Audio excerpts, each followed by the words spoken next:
Na karibu tena mtazamaji. Mamlaka ya kudhibiti kawi na petroli hapa nchini EPRA imeanzisha msako mkali dhidi ya vituo vya mafuta vinavyoshukiwa kuuza mafuta kwa bei ya juu kuliko ile ambayo imewekwa na mamlaka hiyo, huku hofu ikiongezeka kuhusu uwezekano wa uhaba wa mafuta na kupanda kwa bei yake. EPRA ni kwa zaidi ya vituo 10 vya mafuta kote nchini vikitakikana kujieleza kutokana na madai ya kuuza mafuta kwa bei ya juu kuliko ile ambayo imedhibitiwa rasmi. Catherine Imuraget na taarifa hii kwa kina. Mamlaka ya kudhibiti kawi EPRA imetoa ilani kwa angalau vituo 10 vya mafuta nchini kufuatia tuhuma za kuuza mafuta kwa bei ya juu kuliko bei iliyodhibitiwa. Vituo vilivyomulikwa ni pamoja na Zabco, One Station na Milimani katika eneo la Cherangany, Jovis, M7 Clout na Peter Lusweti katika kaunti ya Trans Nzoia.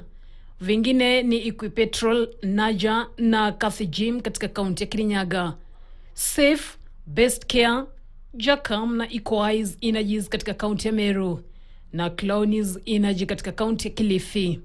Katika barua iliyochapishwa tarehe 10 Aprili, EPRA iliagiza vituo hivyo kueleza sababu kwa nini hatua za kisheria zizichukuliwe dhidi yao baada ya ukaguzi kubaini kuwa vilikuwa vinauza petroli na dizeli kwa bei ya juu kuliko iliyowekwa.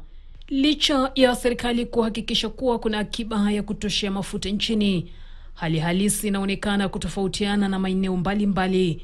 Jijini Nairobi, baadhi ya vituo vinaendelea kutoa huduma kama kawaida, huku vingine vikikumbwa na uhaba. Nduru za kuaminika mafuta iko, but bei itapanda. Mafuta yako na changamoto mingi. Juu inaweza fanya usiende mahali ulikuwa na plani ya kwenda. Makazoma wengi hawakuje sokoni juu wengi wanatumia mini zao, sasa hawakuje sokoni. Kwa hivyo biashara bado iko chini. Kadri EPRA inavyoimarisha utekelezaji wa sheria, macho yote sasa yako kwa wauzaji wa mafuta na mapitio yajayo ya bei ambayo yanaweza kuathiri pakubwa gharama ya maisha katika wiki zijazo. Catherine Imuraget, KTN, Nairobi.